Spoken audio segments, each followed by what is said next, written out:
ಪ್ರಶಾಂತ್ ಪಾಟೀಲನ ಐಷಾರಾಮಿ ಜೀವನಕ್ಕೆ ರಾಜಕೀಯದ ನೀತಿ ನಿಯಮಗಳನ್ನು ಕಾಲಿಗೆ ಕೂಡಿ ಆ ಬಡವರ ಮೇಲೆ ಕಾಲೂರಿ ಆ ನ್ಯಾಯದ ಕುಂಚ ಏರುತ್ತಿರುವುದಲ್ಲ ನನ್ನ ಪರಮಲ ಇದು ಉಗ್ರಯ್ಯ ಉಗ್ರಯ್ಯ ಎಂಬ ಸರಿಗೆ ಕೊಟ್ಟ ಸಹವಾಸ ಮಾಡಿದ್ದಕ್ಕೆ ನನ್ನ ಸಹಾಯದಿಂದ ರಾಜಕೀಯಕ್ಕೆ ಬಂದು ನನ್ನನ್ನ ಕೆಳಗಿಳಿಸುತ್ತಿರುವ ಯಾವ ಮಗನೇ ಚಂದನದ ವನದಲ್ಲಿ ಚಂದುಳ್ಳಿ ಚೆಲುವಿ ಆ ನಿನ್ನ ಸ್ವಶ ದೇವಿಕ ಅವನಿಂದಲೇ ನನಗೆ ಸಂಚಾರ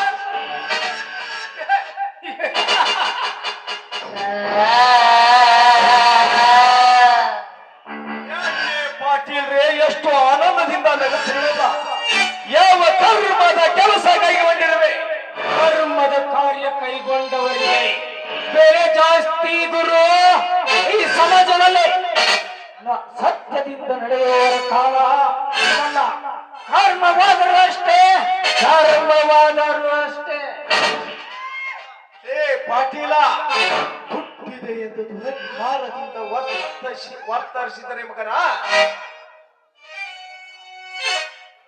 ಕರ್ಮದ ಹೊಡೆತಕ್ಕೆ ನಿನ್ನಿಂದ ಉಳಿಸಿಕೊಳ್ಳಲು ಸಾಧ್ಯವಿಲ್ಲ ಮಗನೇ ಧರ್ಮದ ಹೊಡೆತ ಏ ಗುರು ಏ ಗುರು ಧರ್ಮ ಎಂಬುವುದು ನಮ್ಮಂತವರ ಕರ್ಮದ ಕಾಲಡಿಯಲ್ಲಿ ಸಿಕ್ಕು ಒತ್ತಾಡಿದಾಗ ಕರ್ಮ ಕೈ ಮುಗಿದು ತಲೆ ಬಾಗಿ ನಿಂತಿದೆ ನಮಗೆ. ಏ ಪಾಟೀಲ ಚೇದು ನೋಡ ಮತ್ತು ನೋಡ ಒಂದೇ ಜಾತಿ ಚೇದು ನೋಡ ಚೇದು ಗೂಡು ಹುಟ್ಟುತ್ತೆ ಅದೇ ನೋಡ ಹೊಲಕು ಹುಟ್ಟುತ್ತೆ ಹೊಲಕು ತಿನ್ನುವ ನೋಡಕ್ಕೇನು ಗೊತ್ತಲೇ ಚೇದು ತುಪ್ಪದ ಬೆಲೆ. ಏ ನಿಮ್ಮ ತಕ್ಕಂತೆಲ್ಲ ಮಕ್ಕಳಿಗೆ ಏನು ಗೊತ್ತು ಧರ್ಮದ ಬೆಲೆ. ಲೇ ಗುರು ನನಗೆ ಕಟ್ಟ ಎನ್ನುವೇನೋ ಗೊತ್ತೇ. ಸೂರ್ಯನ ಕಿರಣಗಳು ಕೊಳಕು ಜಾಗಕ್ಕೂ ಬೀಳುತ್ತವೆ. ನೀನು ನೀತಿಯಿಂದ ಬಾಳಿದರೆ ಜಗಜ್ಯೋತಿ ಬಸವಣ್ಣನಾಗಲಾರೆ. ಪಾಟೀಲ ಮನುಷ್ಯರಾಗಿ ಜನಿಸಿದ ಮೇಲೆ ಸ್ವಲ್ಪವಾದರೂ ಸಿದ್ಧಾಂತ ಈ ಜಗತ್ತಿನಲ್ಲಿ ಸಾರಿರುವುದರಿಂದಲೇ ಧರ್ಮ ಅನ್ನುವುದು ಸ್ವಲ್ಪವಾದರೂ ಉಳಿದಿದೆ ಮಗನೇ. ಆ ನನ್ನ ತಂದೆ ಬಸವಣ್ಣನಂತೆ ಆಗದಿದ್ದರೂ ಪರವಾಗಿಲ್ಲ, ಹೊಲಸು ತಿನ್ನುವ ಹಂಗೆ ಆಗಲಾರೆ. ಇಲ್ಲದ ಸಿದ್ಧಾಂತ ಹೇಳಲು ಬರಬೇಡ. ಅವ ಪುರಾಣದಲ್ಲಿ ಕೇವಲ ಮಾತ್ರ ಚಂದ, ನಿಜ ಜೀವನದಲ್ಲಿ ನಡೆಯಲಾರದು. ನಿನ್ನ ಧರ್ಮದ ನೀರು ಬಿಸಿಯಾಗಬೇಕಾದರೆ ಅದು ನಾ ಹಚ್ಚಿದ ಕರ್ಮದ ಬೆಂಕಿಯಿಂದ. ಪಾಟೀಲ ಬೆಂಕಿಯಿಂದ ನೀರು ಬಿಸಿಯಾದರೂ ಕೂಡ ಅದನ್ನು ಬಿಟ್ಟು ಕೊಡುವ ಗುಣಗಳನ್ನು ಹೊಂದಿರುವುದಿಲ್ಲ. ನೀನು ಬೆಂಕಿ ಬಿರುಗಾಳಿಯಾದರೆ ನಾನು ಸುನಾಮಿ ಸುನಾಮಿ ಸುನಾಮಿ. ಲೇ ನೀನು ಸುನಾಮಿ ಆದರೆ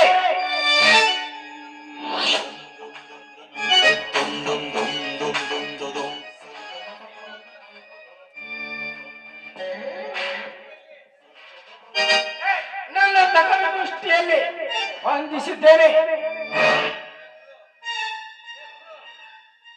ಗುರು ಹೊಸ ಮಾತನಾಡದೆ ಎಲ್ಲೆಲ್ಲ ಕಾಲ್ಸಿತ್ತು.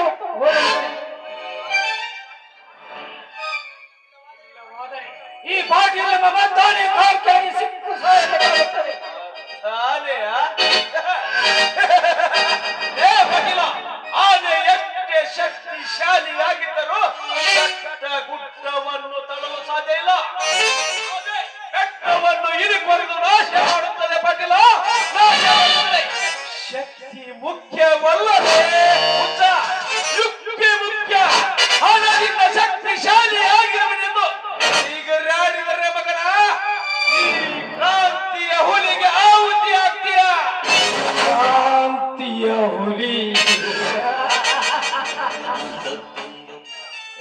ಸರ ನನ್ನನ್ನು ಯಮನ ಪಾಲಕ್ಕೆ ಕಳಿಸುವ ಕಂಡು ಇನ್ನೂ ಹುಟ್ಟಿಲ್ಲ, ಹುಟ್ಟದು ಇಲ್ಲ.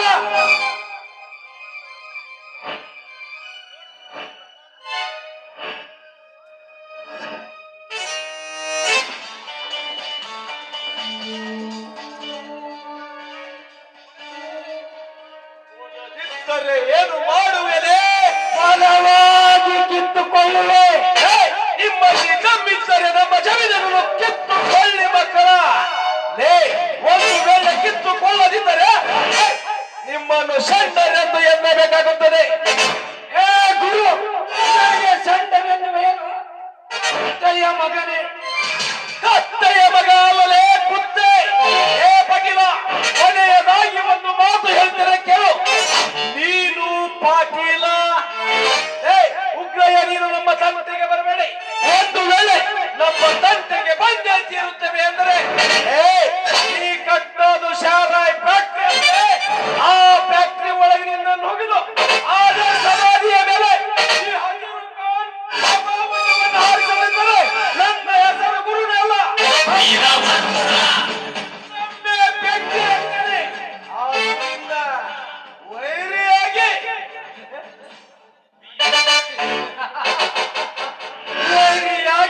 ಹೋಗಲೇ ಗುರು, ಹೋಗು. ಅಲ್ಲಿ ಮೃತ್ಯು ಆಗುವುದಕ್ಕಿಂತ ಪೂರ್ವ ನಿನ್ನನ್ನು ಎಲ್ಲ ಲೋಕಕ್ಕೆ ಪಾರ್ಸಲ್ ಮಾಡುತ್ತೆ.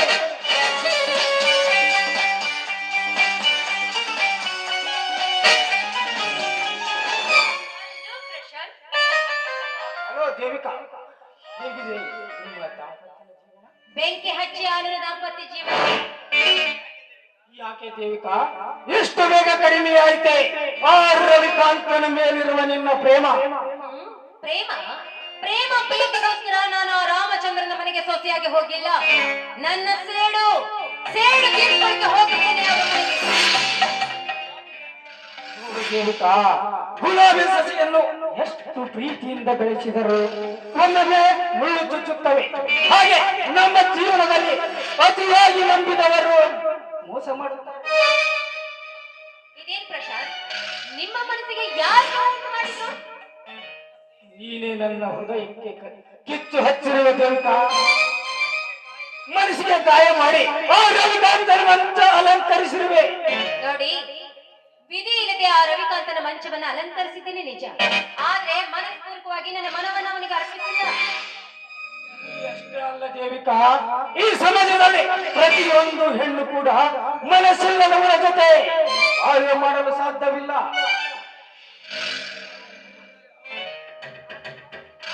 ಹಾವಿನಿಂದ ನಿನ್ನನ್ನು ಒಂದು ಮಾತು ಕೇಳಬೇಕೆಂದಿರುವೆ.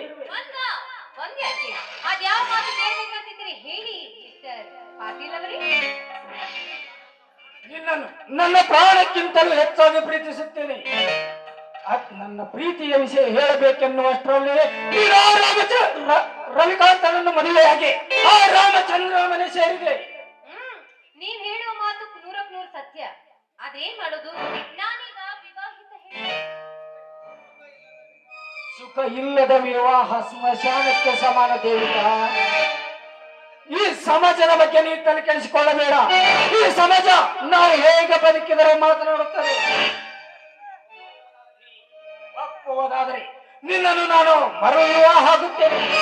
ನೋಡಿ, ಮೊದಲು ನನ್ನ ಮಾವನ ಆಸೆಯಂತೆ ಆ ರಾಮಚಂದ್ರನ ಮನೆ ಸರ್ವನಾಶ ಮಾಡ್ತೀನಿ.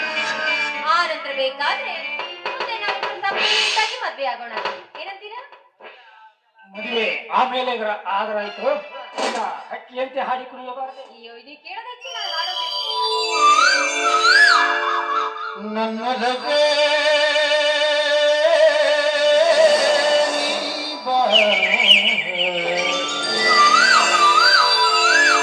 ನನ್ನ ಚೆಲುವೆ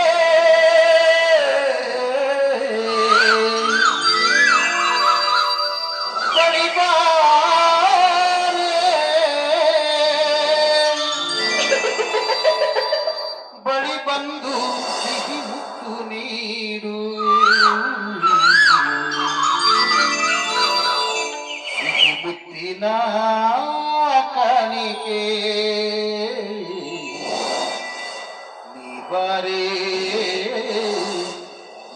ಸನಿಹಕ್ಕೆ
Hi, sweetie. I love you.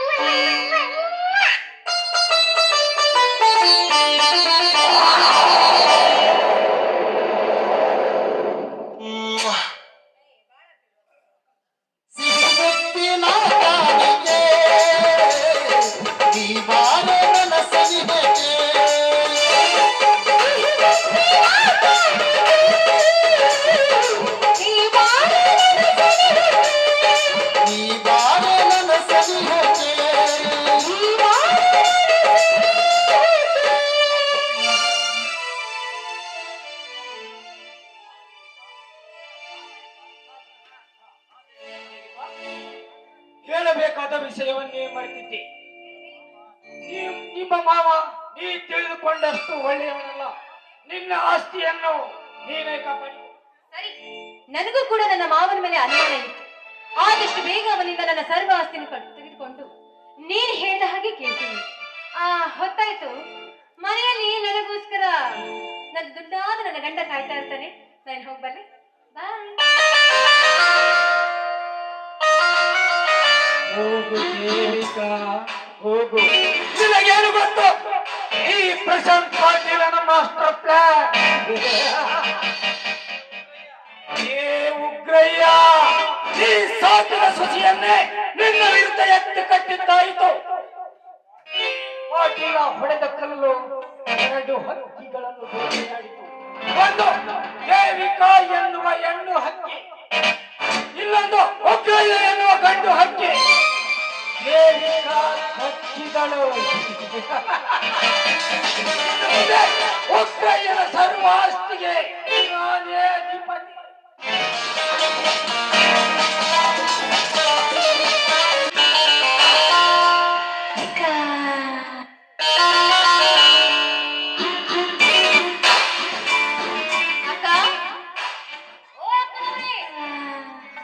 ನಿದ್ದೆ ಮಾಡ್ತಿರ್ಬೇಕು ಅಂತ ಅನ್ಸುತ್ತೆ. ಅಕ್ಕ,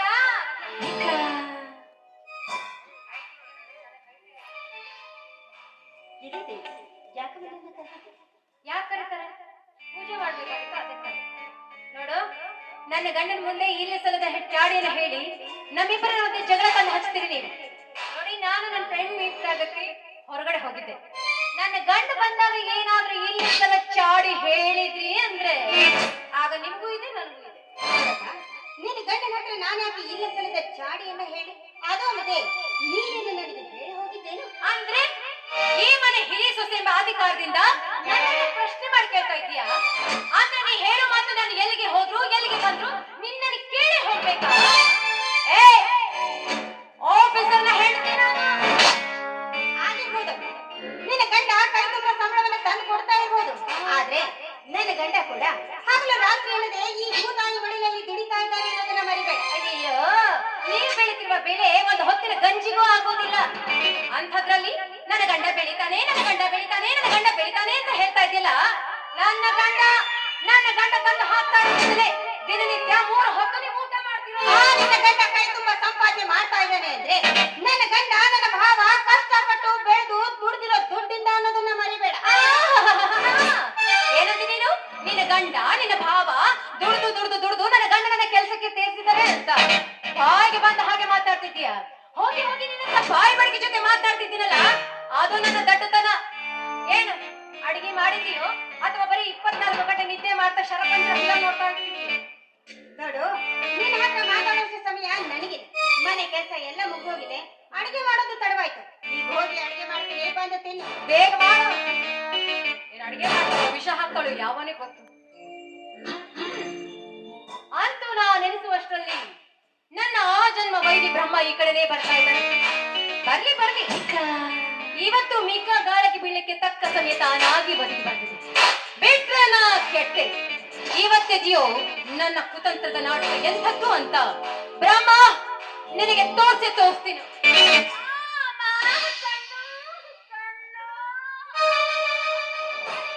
ಯಾಕೆ ದೇವಿಕಾ, ಹೀಗೇಕೆ ಕಿರುಚುತ್ತಿರುವೆ? ಹೇಳಿ ಮಾವ, ನನ್ನ ಕಣ್ಣಲ್ಲಿ ಏನೋ ಕಸ ಬಿದ್ದಿರ್ಬೇಕು ಅಂತ ಅನ್ಸುತ್ತೆ. ಕಣ್ಣು ತುಂಬಾ ಉರಿತಾ ಇದೆ. ಕಣ್ಣೇ ಬಿಡೋಕಾಗ್ತಿಲ್ಲ. ಕಾವೇರಿ ಅತ್ತಿಗೆ ಎಂದು ಕರೀತೇನೆ. ಆ ಕಾವೇರಿನ? ಇಲ್ಲ, ಅವರು ಕೆಲಸದಲ್ಲಿ ಒಳಗಡೆ ಏನೋ ಬಿಸಿ ಇರ್ಬೇಕು, ಇಲ್ಲ ಎಲ್ಲೋ ಹೊರಗಡೆ ಹೋಗಿರ್ಬೇಕು. ನನ್ನ ಕಣ್ಣನ್ನ ನೀವೇ ಸ್ವಲ್ಪ ನೋಡಿದ್ರೆ ಒಳ್ಳೇದಾಗೋದಿಲ್ವೇ? ಸ್ವಲ್ಪ ನೋಡಿ ಮಾವ. ಆಯ್ತು ತಡಿಯಮ್ಮ, ನೋಡುತ್ತೇನೆ. ನೋಡಿ ನಿಧಾನಕ್ಕೆ.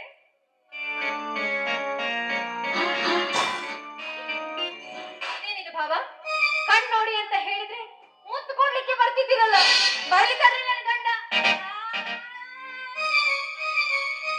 ಯಾಕೆ ದೇವಿಕಾ, ಇಷ್ಟೇಕೆ ಗಾಬರಿಯಾಗಿರುವೆ? ಏನಾಯ್ತು ಅಂತ ಕೇಳಿದ್ರೆ ನಾನು ಏನಂತ ಉತ್ತರ ಕೊಡ್ಲಿರಿ? ಈ ನಿಮ್ಮ ಅಣ್ಣ, ನಿಮ್ಮ ತಂದೆಯ ಸಮಾನವಾಗಿರಿ ಈ ನಿಮ್ಮ ಅಣ್ಣ ನನಗೆ ನೀವು ಮುತ್ತು ಕೊಡಬೇಕಾದ್ರೆ ಈ ಕೊಲ್ಲಕ್ಕೆ ಮುತ್ತು ಕೊಡ್ಲಿಕ್ಕೆ ಬಂದಿದ್ರು ಅಂತ ಹೇಳ, ಅಥವಾ ಮಗುವಿಗೆ ಮುದ್ದಾಡಿದಂತೆ ನನ್ನ ಮುದ್ದಾಡ್ಲಿಕ್ಕೆ ಬಂದಿದ್ರು ಅಂತ ಹೇಳ. ಇಲ್ಲ, ನಿಮ್ಮ ಮಡದಿಯಾದ ನಾನು ತಮ್ಮನ ಮಡದಿ ಎಂಬುದನ್ನು ನೋಡದೆ ನನ್ನನ್ನ ಕಾಮ ದೃಷ್ಟಿಯಿಂದ ಬಯಸಿದ್ರು ಅಂತ ಹೇಳ. ಏನಮ್ಮ ದೇವಿಕಾ, ಕಣ್ಣು ಕಾಣದ ಕುರುಡ ಕೈ ಆಸರೆ ಕೇಳಿದೆನೆಂದು ಕೈ ಹಿಡಿದು ರಸ್ತೆ ದಾಟಿಸಲು ಬಂದರೆ ರಸ್ತೆ ಮಧ್ಯದ ತಳ್ಳಿ ತಮಾಷೆ ನೋಡಿದಂತಾಯ್ತಲ್ಲಮ್ಮ ನಿನ್ನ ಮಾತಿನ ಅರ್ಥ. ಆಹಾ, ಮಾತಿನ ಅರ್ಥ ನಿಮಗೆ ಚೆನ್ನಾಗಿ ತಿಳಿದಿದ್ರೆ ನಿನಗ್ಯಾಕೋ ಇಂಥ ಪರಿಸ್ಥಿತಿ ಬರ್ತಾ ಇತ್ತು. ತಮ್ಮನ ಹೆಂಡತಿಯನ್ನು ನೋಡದೆ ನನ್ನನ್ನ ಕಾಮ ದೃಷ್ಟಿಯಿಂದ ಬಯಸಲಿಕ್ಕೆ ಬಂದಿದ್ದೀಯಲ್ಲ. ನೀವು ಸರಿಯಾದ ಸಮಯಕ್ಕೆ ಬಂದಿದ್ರಿ. ನೀವು ಬರ್ದೆ ಹೋಗಿದ್ರೆ ಇಷ್ಟೊತ್ತಿಗೆ ನನ್ನ ನೀನು ಅಂದುಕೊಂಡಂತೆ ಏನು ನಡೆಯಲ್ಲ ಬಾರಲಿಕ್ಕಂತ ನನ್ನನ್ನು ನಂಬು.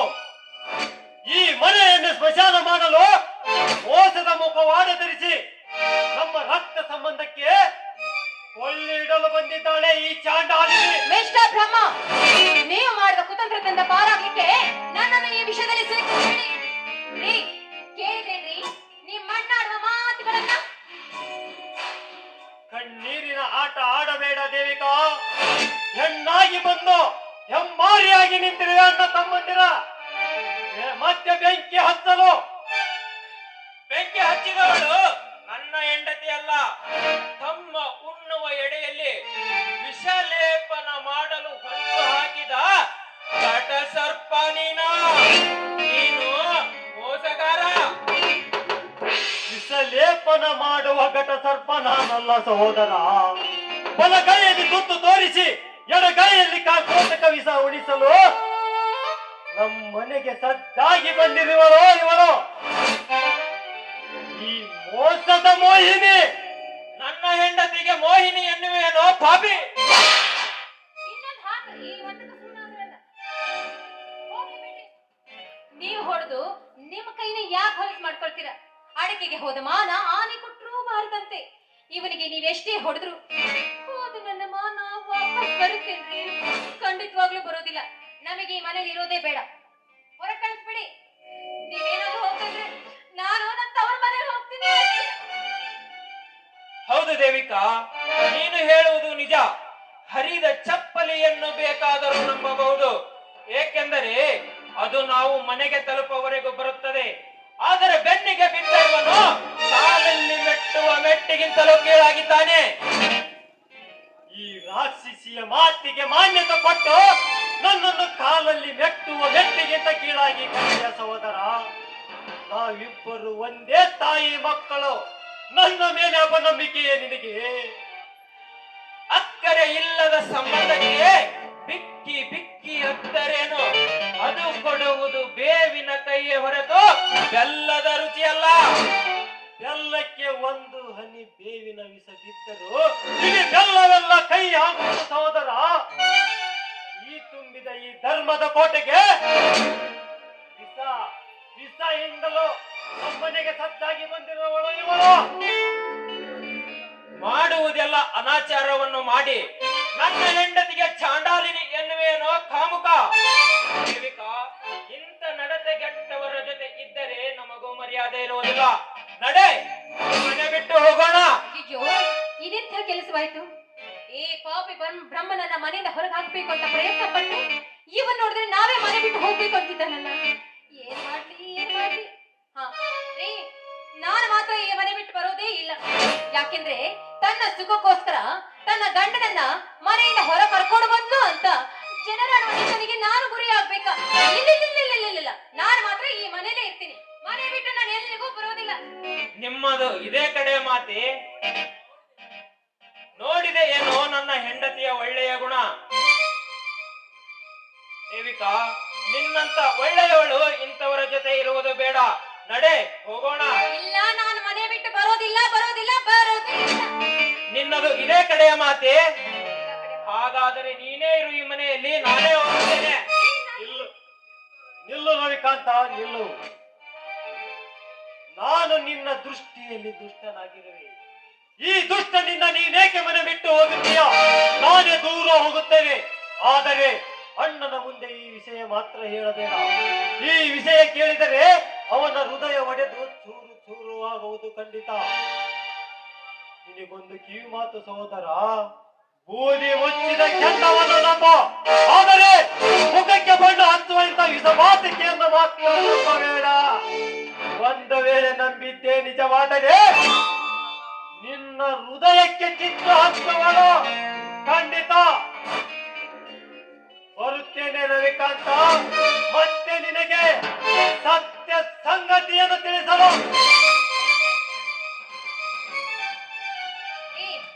ನಿಮಗೆ ಸ್ವಲ್ಪ ಬುದ್ಧಿ ಇಲ್ಲ.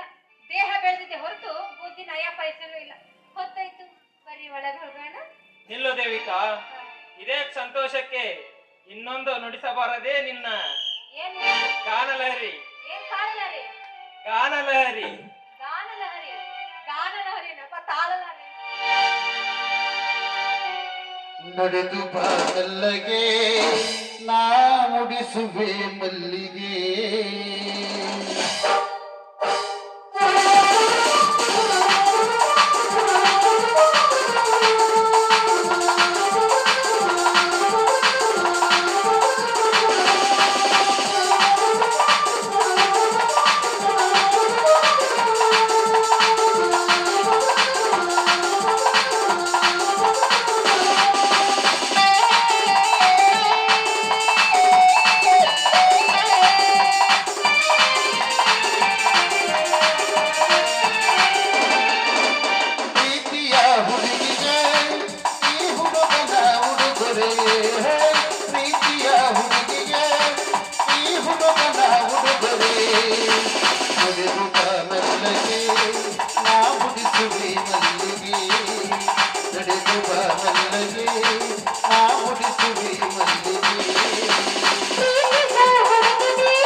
ಪ್ರೀತಿಗೆ ಸಹಕಾರನ ಪಾಯುವಿ ಪ್ರತಿದಿನ ನಿನಗಾಗಲು ಕಾರಣ. ಪಾಯುವಿ ಪ್ರತಿದಿನ ನಿನಗಾಗಲು ಕಾರಣ.